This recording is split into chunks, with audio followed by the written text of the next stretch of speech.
So I'll echo everyone's words this morning that it's lovely to be here face to face. I am particularly looking forward to lunch, like a three-course banquet buffet thing. So that will be wonderful. My name's Dave Williams. I work for a company called Immense. Many of you will have heard of us. We are slightly tangential to the ITS sphere. We do simulation. And I will talk a little bit about the technology. As well. Thank you. And it's working. Hooray. As you can see, it's well worth the wait to see some beautifully formatted slides. So I'm going to talk about the project that we've been doing as part of the Congestion Challenge alongside our partners, who I'll also introduce in a moment.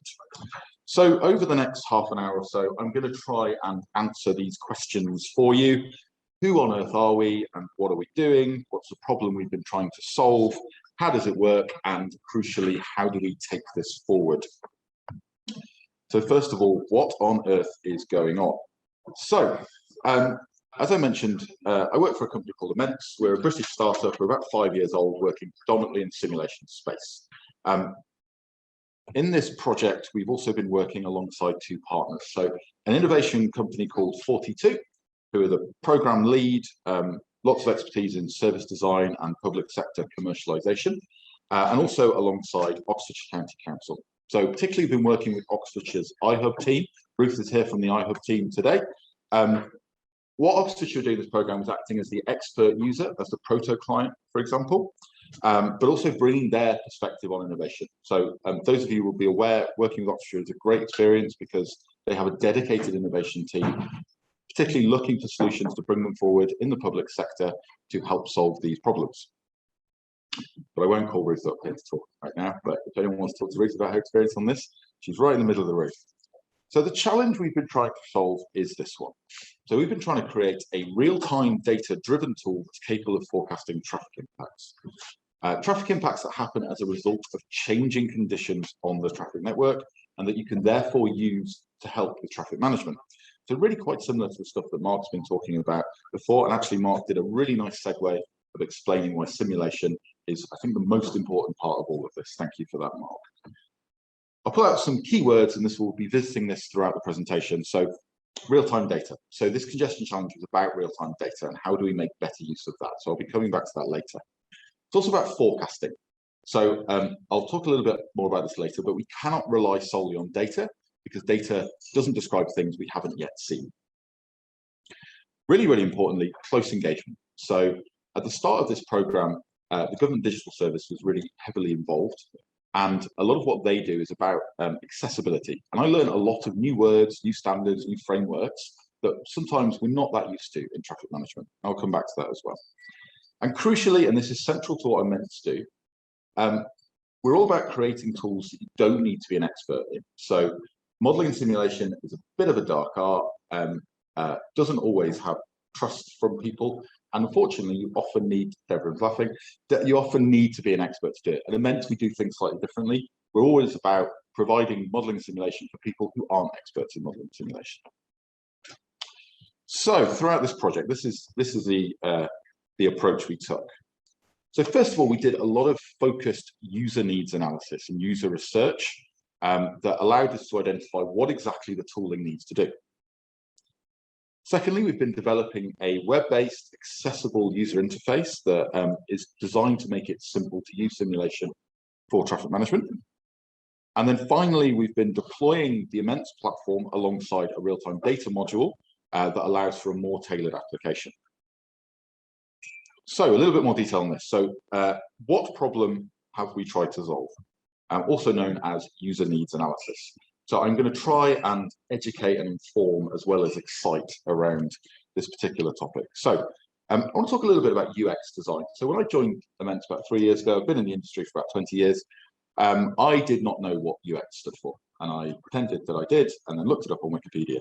UX stands for user experience, so I won't call it on the spot to embarrass anybody for not knowing what that is. I pulled down a definition last night. I do know what it means now. I pulled down a definition last night. So UX design is the process of designing products that are useful, easy to use, and delightful to interact with. Delightful is not a word you hear described with traffic management software very much, but perhaps it should be. Another crucial word there is value. So products need to be useful, they need to be easy to use, and they need to add value. I think we've all experienced software in our careers which weren't useful, weren't particularly easy to use, and adding value required an awful lot of our time and effort to make it happen. So we're approaching this a little bit differently. And a lot of the reason we did this was because of the stipulations specified by the GDS. So we're very grateful for the GDS for giving us a bit of a kick in the industry to start making things which are a little bit more accessible, a little bit easier to use. So the problem, and actually Mark's already talked a lot about this, and even Anthony right at the top. So we have competing demands for aerospace. We know this. There's a need to manage changing circumstances, whether they're planned or not. Not everything that we think is going to happen happens, and lots of stuff happens that we don't think is going to happen. There's also a desire to be proactive rather than reactive. Again, Mark spoke to this. There's a theme emerging. This is why we're all here today. And also an acknowledgement that impacts aren't localized. They are wider than what we might immediately expect, particularly when it comes to incidents on the road network. Finally, a really interesting thing came out through our user needs research is that, and actually this was mentioned in one of the questions earlier about the art and the science of traffic management and the need for experience and judgment, that when we lose key personnel or where people move on, we actually take a big hit in how we're managing the network. So our tooling needs to help us solve these things.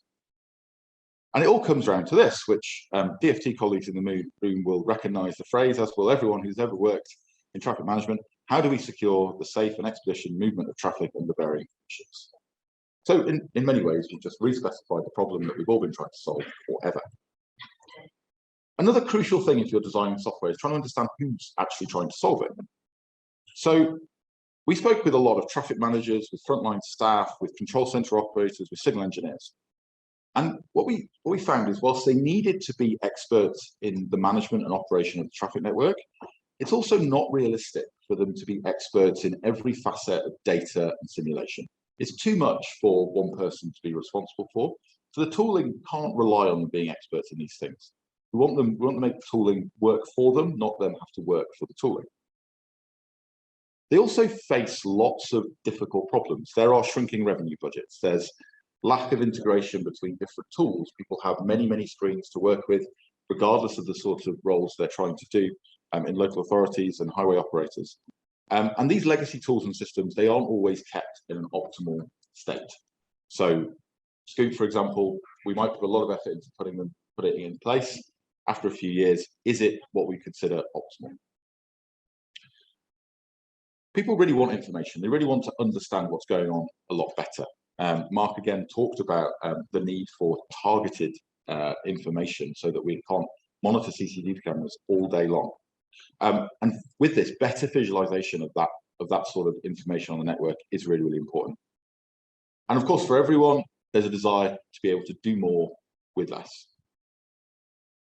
So how have we gone about solving this problem? And this is called, in this respect, user-centered design.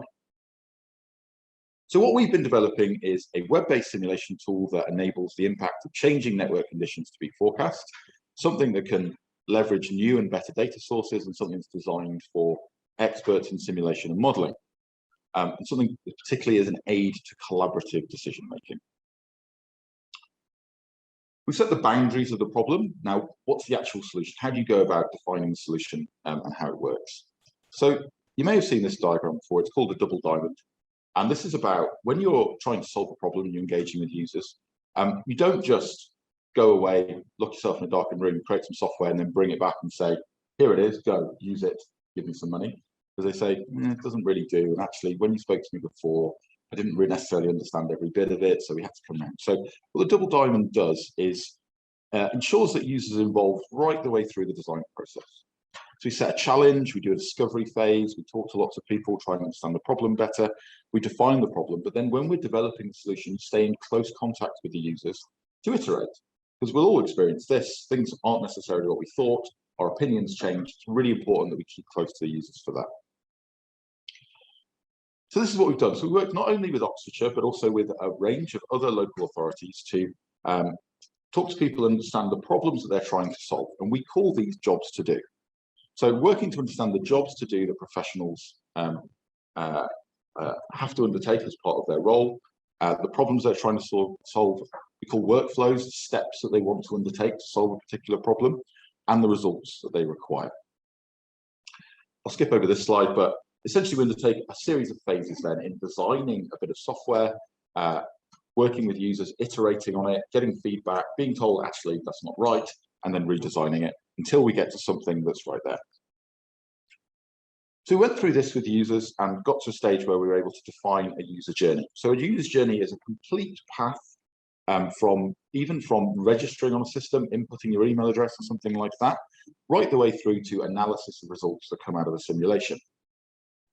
We undertook lots of prototype testing with participants, gauging the performance of the design related to key things that they might be interested in, such as how the results are displayed to them and stuff like that. That's a graphic. I've never seen anybody looking that happy when undertaking user testing with traffic management software, but nonetheless. And we're able to document this then and give us an opportunity to design the software.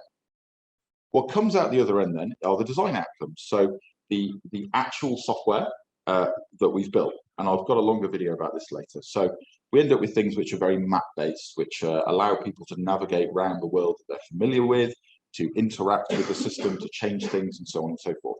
And this is all an outcome not of us deciding the problem we need to solve, but the people who are undertaking problems trying to understand how they would like to interact with software.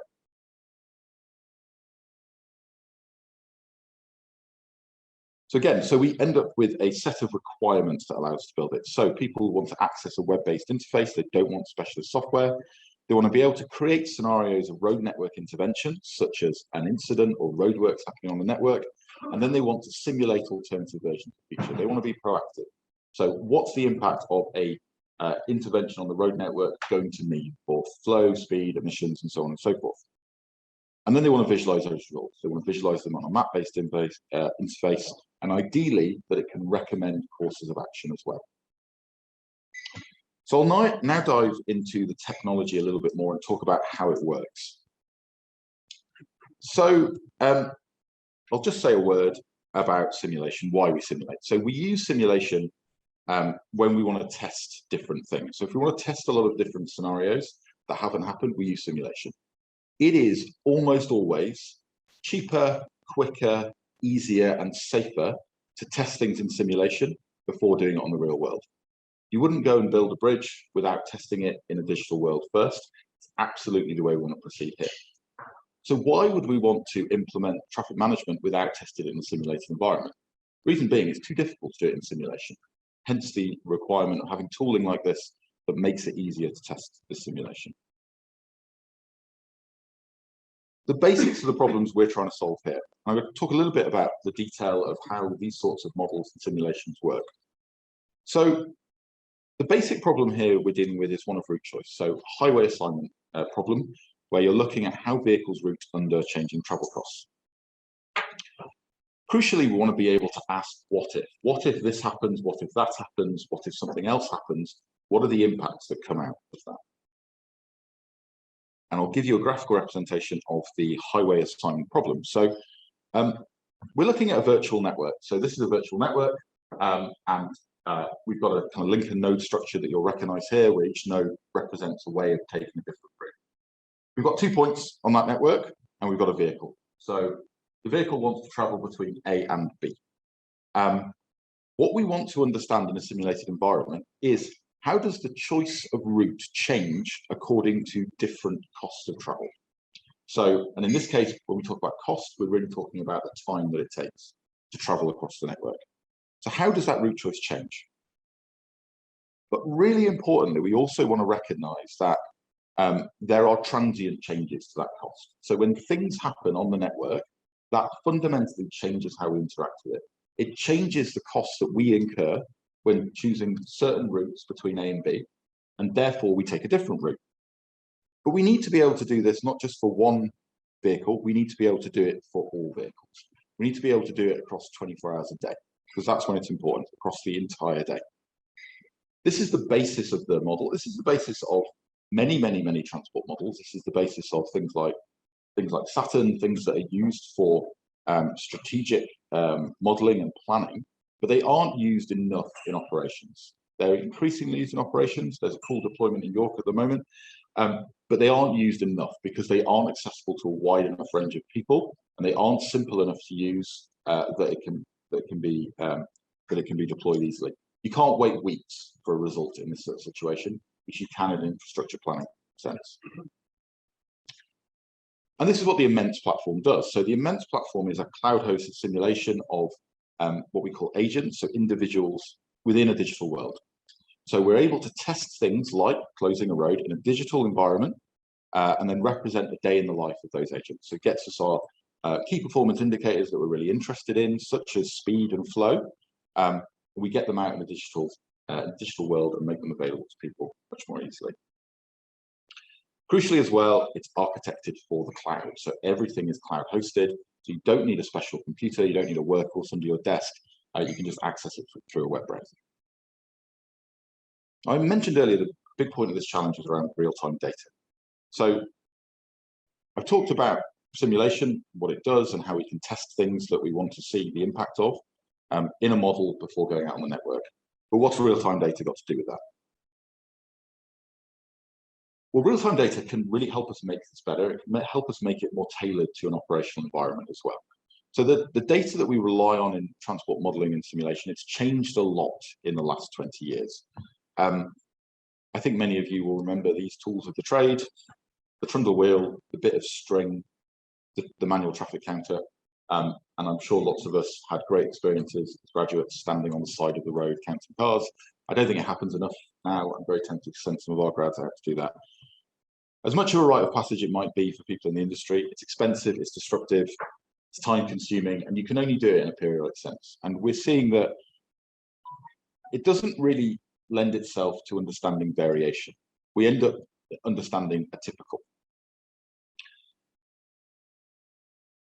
In the past, that's the only data we had available to us, but that's not the case anymore. Our data we have available to us in TM now is far, far better. So it's absolutely unacceptable to still be using typical days in our models as well. Typical day that never happens. And as such, it's not very useful for operational traffic management. So where traditional models might rely on typical patterns of days, a typical day that never actually happens, that's far less relevant for operations. It's okay for a business case if you're trying to build a bridge or a bypass because you can still do an economic appraisal on it. It doesn't help if you're trying to manage a road network. What we've done in this program is utilize real-time data, or at least prototype utilizing real-time data to tailor the model more closely to what's happening on the street at the moment. In this particular instance, we've been working with INRIX data sets, but we have worked so we make it so it's transferable. We don't want to be tied particularly based on coverage in a particular area or something like that. And we also make it so a real-time data feed isn't always required, that you can turn it off and so on and so forth. So the current regime might be something like this. So somebody wants to understand the impact of an intervention. They will look at how that deviates from a recognized base. And this might be a typical weekday or a typical weekend. Again, typical, but it doesn't actually ever really happen. It doesn't have that much bearing on what happens out on the network. Instead, we utilize a real-time data feed to select from a multitude of base situations. Mark described the potential for thousands of models, and you can essentially say what's happening on the road network right now, match that to the most appropriate model. Because it may be that Tuesday, just because, was more similar to a weekend than just because something else has happened. We want to start from a more appropriate base situation. And that's what we've built. So moving on, how do we take this forward? And I want to speak really candidly about the opportunities that are around this sort of thing, but also some of the barriers that we face doing this. So, and whilst I'm talking about it, I will allow it's going to work. I did think about doing a live demonstration, but then decided that was a really, really stupid thing to do. So I'll let this play in the background. So this is a video of the system. We're going through some integration testing at the moment, and it's working. So it's all nicely web-based, so we're able to simulate over a 24-hour period. And in this case, should have paused it then. We're allowing people to either select typical situation or pull in the real-time data. Here, the person's navigating around the network. So this is particularly the Oxford network, and then visualizing the network. And now they're going to code in an intervention. They're just going to say, something has happened on the network here, or I want to understand the impact. Doesn't require accessing any text files for those of you who've sat in the past or anything like that. It's all just supposed to be intuitive. So you're supposed to be able to just navigate in that network, select it with a mouse, know exactly what to do. In this situation, I think they're closing a road, and then looking at how they'll want to look at how does closing that road impact how traffic changes around the network, and therefore the impact on speed and flow and so on.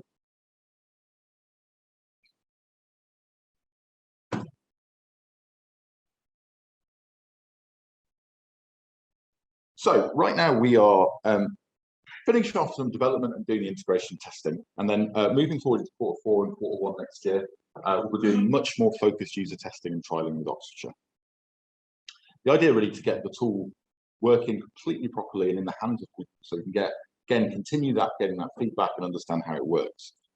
We'll then be looking forward to national availability in 2022, so the sort of thing that we can deploy quickly and anywhere. And the great thing about cloud-hosted software is that if someone says to you, does it do this? You don't have to say no, just say not yet. To finally talk about the key enablers. So it has to be useful. So as mentioned, we've spent a lot of time talking to users to try and understand what they're looking for from a system and how it can contribute to what they're doing. The proof, of course, is in putting it in the hands of users and seeing if it can make a demonstrable difference to their job. If it doesn't, you need to carry on doing something different until it does that. Secondly, it needs to be economical. So it needs to provide value, and the cost that it takes to provide clearly needs to be less than the value it provides, especially with local authorities facing shrinking revenue budgets, not being able to simply spend money on the next newest shiny bit of kit. It needs to be cost effective in that sense. In order to do that, it's really important that you have productized data. So you can't undertake a period of collecting data every time you want to deploy a system like this. The data needs to be available to us. And we're really fortunate there is a lot of productized data available now, productized data on traffic speeds, productized data on the network definition, all these sorts of things, many of which have come about only really well in the last 5 to 10 years.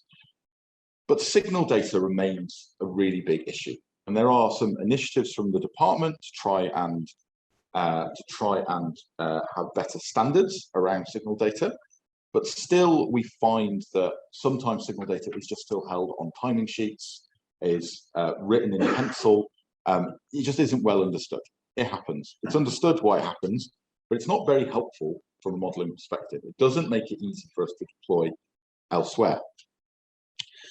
Now, originally on the agenda, I was going to be talking after the next thing from the guys at INRIX, and that would have made what I'm about to say make an awful lot more sense. But instead, I'll just give a little teaser.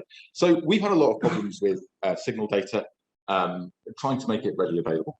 And what you're about to hear next from the guys at INRIX is some really, really cool stuff around signal data. And we're really excited about this because it's really the opportunity to input that sort of system data into our system and get an awful lot of value from it. So we're going to be working really closely with INRIX over the coming year to try and bring forward that data into our platform and give a lot of benefit to productized signal data within a simulated environment. The really good thing about this as well is, we've been undertaking this sort of program in pretty horrible conditions that we've all lived through over the past 2 years. So there hasn't been events like this, but we've still managed to have that cross-fertilization between the projects, still managed to identify outputs from one project that can benefit another project, and hopefully we can provide a lot more value to the end user because of that. But Brad will tell you all about that in a moment. That's it from me. Thanks very much. Big thanks again to our partners, 42 and Oxfordshire County Council. It's been a really challenging time, but we've really enjoyed undertaking this project. And I'd be very happy to answer any questions you might have.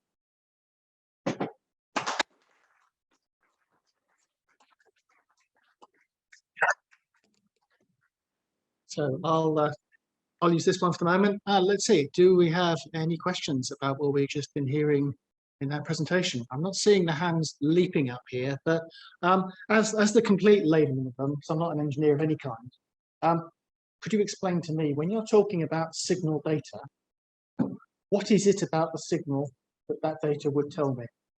Yeah, it's a really good question. I mean, to a large extent, the point is, certainly in a simulated environment, the first point is to understand what impact signals are having on the supply of transport network.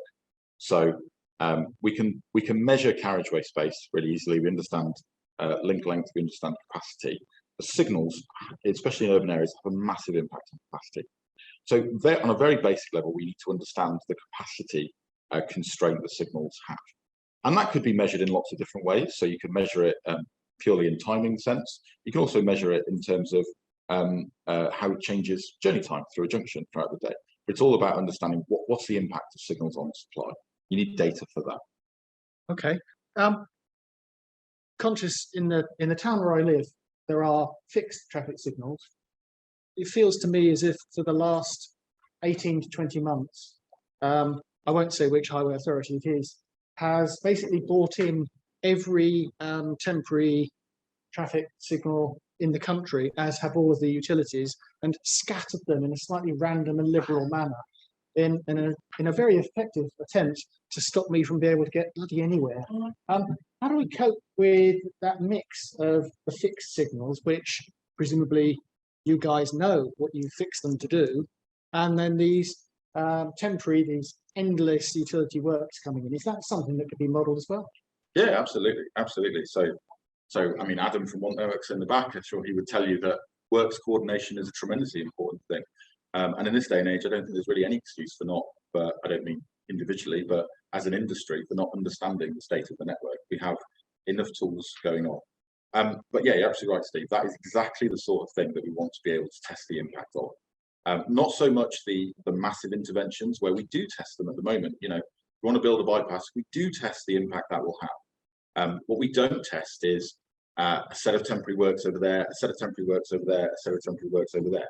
They may only last a matter of hours. They only last a matter of weeks. And these days, what we often find is the time it would take to model them is longer than the works will be out on the street. So that's clearly not good enough. But even if works are only there for a matter of minutes, hours, days, the economic cost is enormous. And you know, there are opportunities to free up the M6 toll, recognising the economic cost. But that does flow down into our towns and cities. The economic cost of works are enormous. So anything we can do to make that better, we should. And simulation is a big part of that. I had a scale question, but yes, please. I'm from Oxfordshire. If I just add into that, utility companies will often go for the cheapest traffic management solution they can. That traffic management solution might not be appropriate for road network. Unless we've got lots of experience being able to go back and challenge them on using temporary traffic lights in a location compared to doing a lane closure in one direction and rerouting traffic things. And that's where sort of like either years of experience about your network or simulation sort of like comes into play, where you can actually prove that the equity of the traffic management, so that everybody's taking a bit of it rather than from a single direction of things, and be able to turn around and say, actually, it's better for the end user if we do this rather than that really cheerful solution. If I've understood the economics of the utility companies, their response to that would be, how absolutely fascinating. We're going with cheap. But as the highway authority, you can turn around and say, if you insist on doing it that way, we won't necessarily give you a permit as well. Okay. Has anyone ever done that? I mean, refused the permit. Yeah, Yeah. Excellent. Well done. Good. Good. Pat on the back for everyone who's refused one of those permits if they've got the wrong traffic solution. I'm very pleased to hear it.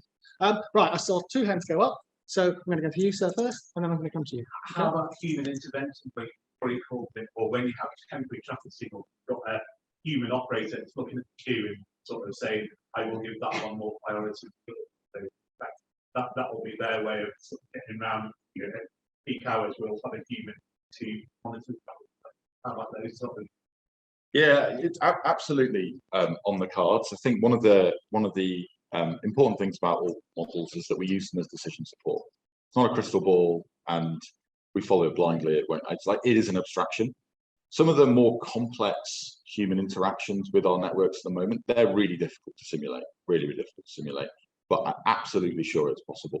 And what we can do is we might still undertake the same course of action, but we'll be doing on a much better evidence base. And the example Ruth mentioned there, we're walking into meetings where we've got an evidence base of why we want to do a certain thing. Maybe that hasn't changed what we're doing. Often we're quite used to in traffic saying, well, I only trust the model if it tells me what I already know.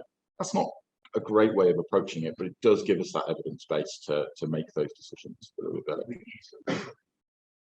Emergency, so the emergency set of practice, they sort of get around the license. They will try, but it's also about his management side of things, where might have plan solution that increase with national highways and the local police force and your emergency planning team. But because of the time of day and other things that other real-time factors that are happening on the network, such as the roadwork that wasn't planned for within your strategic plan, it may be that actually you don't have confidence about turning around to everybody else and saying, actually, it's not appropriate to run that particular plan and do closure there. So this said, overall on the network and the overall delay. That's part of the street license. I see that. Is that bit daunting? Yeah, I'm broadly in agreement that it's a sensible approach to do it like that. But you know, one thing when we're involved in like physical measurement monitoring, we know the way we permit and regulate that could change tomorrow. So we're really, I guess, we're more focused on trying to understand how the physical system operates and then providing that evidence base that feeds into the regulatory environment. It's the same with lane rental. We could use models like this to give us a better idea of lane rental costs if we really wanted to, but it doesn't suppose what the regulatory environment does. So I think all that, there's always going to be, it can't do the job for you. It's a decision support tool. It doesn't, I don't think we'd want it to either in systems where we deal with, safety critical systems like the highway. And that includes the way absolutely, yeah. We want as much information as possible when we're making that decision. And whilst we, having years of experience is fantastic, we don't want to be so reliant on the individual's experience. That's not a great way to have resilience in the industry. This sounds like an attack on traffic management as an art, I wonder. But we might come back to that. A dark art. Before I come to a question, sir, I've just got one of my own for Anthony. So back in the day, I remember Patrick McLaughlin got a real bee in his bonnet, the Secretary of State, about things like utility works, temporary works, are they being done efficiently? I just wonder where the current infinitely larger DfT team of ministers are on any of this. Are any of them taking an interest in this sort of thing? Absolutely. I mean, we're probably spending more time the last 2 or 3 years tweaking the regulatory system. I think it's exactly as David described. Regulations are what they are, and have to make use of it. The thing that strikes me, so yes, absolutely, ministers all go out in cars, they're stuck in roadworks like everyone else does. That's why the Traffic Good. Management Act exists. So absolutely, the thing is, and what's driving about this conversation is that this is a presentation that could be given equal to utility companies. But actually, really, what is everybody in the room arguing about it together. Because my sense of the streetworks environment is a bit like what used to be the bus environment or COVID taxpayer buses, was that basically the operators and the local authorities were constantly kind of arguing with each other and saying, well, you don't know my life, you don't know what I have to do. And you get nowhere basically because you just end up with two groups disagreeing. And actually what we're trying to do with streetworks is to make everything about evidence, about data, about real-time information, and then and performance management. So that ideally, doing to say, we trust you, you do a really good job, we don't need to have it. You just get on and prove it. But never had the data, enough data to kind of know what's going on. It's just what we thought was going to happen, and then lots of opinions and assertions.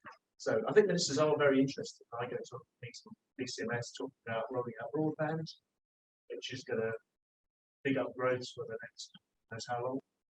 And I'm the one sitting in the room saying, yeah, all our ministers don't like getting caught in traffic. So yes, we want the internet. No, we don't. So I think it's as big a political hot take as it ever has been. It's not going to stop. Well, I think that's reassuring, actually. So that's good. But I was interested to hear it. Okay, Seth, you had your hand up. Yeah, I was just had my hand up to say yes. We at TfL had to give utilities access to the highway or not, as may be. But having said that, I just thought we use the permitting financial penalty associated to define they overstay the allocated period. What I'm not certain they've done is to agree a traffic management plan with them. And if the traffic is more adversely affected than anticipated, then fine. So if anyone's ever looked in that for this year. I have. It's got a bit of an adversarial way to deal with. Well, it sounds to me like the better the relationship that you're able to build, the more likely you are to come up with sort of plans that work. But that, frankly, a lot of that's going to be down to the individuals, not just the companies, but the individuals and the individual utilities. But I saw your hand go up. Yeah, we've had a situation recently where Hamworthy is set to be an island bridge just across SSE system right away through. Now, our permitting, knowing that it's set on the map, and it's, I think it's a 9 mile road hat closed. That's the big thing. But we're right next to the port, but all those residents, not council in the area. So the permitting team set up twice a week to do an ongoing discussion of their upcoming management. What we found was that, yeah, they were very good at traffic management between, but when it came to the crossover from, say, 10th to the 6th junction, that's when it had toys. Because they just assume, turn the junction off and extend 4 or 5 on and run 6 like that. Rather than manually control it, we're saying that nothing's going to get through. Lock up. There's a lot of toing and throwing with their traffic management as well as SAP discussing this. And I won't say it was perfect, but it helped. Okay, thank you. Okay, I've now seen 4 hands go up. So what I'm going to suggest is we'll take 2 pairs and respond to those. Okay, and in order I'm going to go from that side to that side. So Darren, I saw your hand go up first. Hi there, thank you. It was a great presentation, really interesting. But change the tack ever slightly. Talk about signal adaptation. So you're modelling urban network. How do you reflect what systems that you're doing on the ground? And how do you build that to model standard variations they're making? And assuming that's imperfect, I guess it is. What would you like to see change in the way the traffic signals are specified with code by giving better information to models to reflect what the actual system is actually doing. Well, since that was two questions and one quite complicated, have a go at that first. Yeah, it's a good question. I mean, getting better representation of things like adaptive signal control is a bit of a bane of modeling and simulation. It's really difficult. The trade-off we have is if you want something to be lightweight and easy to use, it cannot include a full UTMC interface in it. So right now, our current solution is we abstract it quite a lot. It's effectively a fixed time. It works okay a lot of the time. Adaptive signal control does run as fixed time, decent portion of the time, but it also doesn't help us on the shoulders. And this is one of the reasons why we want the productized data set about the state of signals, so such as hopefully we are able to work with INRIX on, so that it's measured and a known thing. So the really crucial thing is to have productized data. By productized, I mean it's easy for us to get.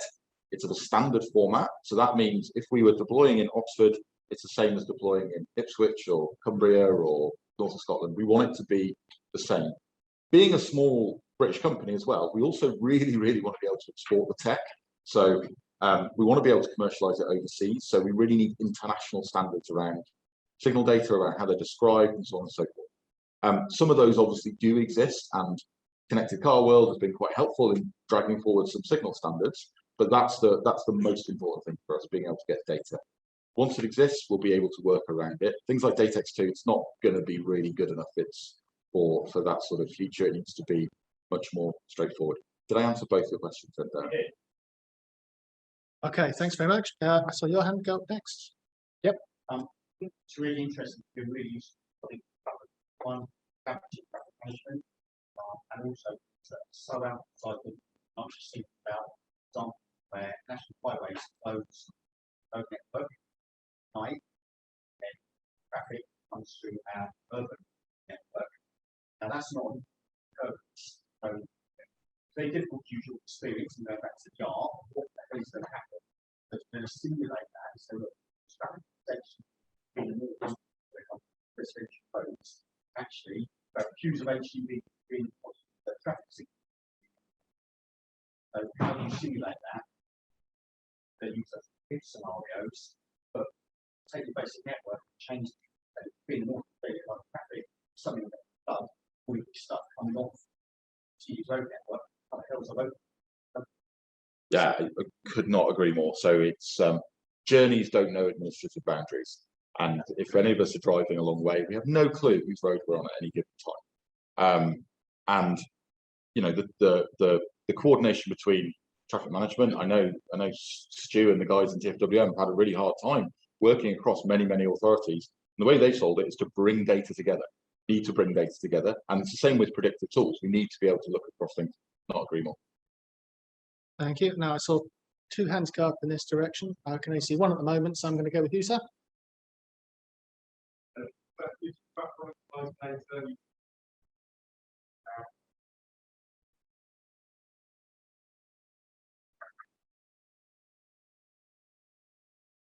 Okay, so if people are not in the room, it's not just motor traffic data we're thinking about. There's the rather excellent bus open data that the department's bringing forward, but also walking and cycling, I guess. How do we deal with all that? Yeah, so and I was Steve stolen my answer there. So I was going to get very excited about BODs then. So PT data has for a long time been horrendous. If you're looking at impacts on general traffic, then you know buses in a lot of areas, they are general traffic as well. And a lot of the data we have available will include buses within that traffic set. The other area that we've struggled with a lot in the past is around heavy goods data, which actually, when you're modeling a network and trying to understand traffic impacts, buses follow fixed routes, so you can often synthesize that data. BODs is really like astonished that we've managed to do this. It feels much better than we should have. Thank you, DFT, for sorting that out. We're really excited to get to grips with that a little bit more. Heavy goods don't follow standard routes, so having them in the mix with general traffic isn't very helpful. We definitely need better data there. The active mode, that's a really interesting one. So COVID was obviously tremendously disruptive. One of the sort of tangential uses of this sort of tool, so looking at changes to the network that Ruth in Oxfordshire particularly said, well, Why couldn't we use this to test things like pop-up cycle lanes? Of course you could. It's a change in the supply of the road network. We don't currently look at active modes in anywhere like the detail we need to do that. I think that's a really, really interesting next step for us to bring in active modes. From a simulation perspective, they're all just dots moving around the digital world, so it shouldn't really matter. You just need to build the algorithms that account for the behavior in a different way. But it's a really, really exciting way forward. Presumably, the stuff that we were seeing before the coffee break, the way the cameras capture movement, they would capture me walking along the road as well as they would capture someone driving along in, say, a Corvette. Well, I think Mark would be able to answer that one, but have you ever confused a Corvette and a pedestrian, Mark? I don't think so. I think e-scooters and pedestrians start to get interesting. But yeah, in general, we provide data on all those different classes of vehicle and have provided that into mental simulations in the past. So I agree that there's a good overlap between some of the new forms of data collection, which go very, very granular, very local, and how that complements the like vehicles, which is very macro scale, but not. Right. Okay. Well, look, there's one last question, and then we'll move on to the next presentation. Just a comment, and I agree with Dave, that a general plea, standardized data, signals. I did a presentation about just about organization and how it's so important, and it can make building models, the normal standard day-to-day models, hell of a lot easier. Makes graduates' lives easier. My job was to go through those signal plans, some of which were from the 1970s, haven't changed, and were handwritten, and go in and write that up into standard form. So if there is those things developing, and it would be very. Well, the good news on that is I can see Anthony's writing that down to take back to the department. So that's good. That's good. Standardization, I think we can all agree on. I think there's a lot of potential.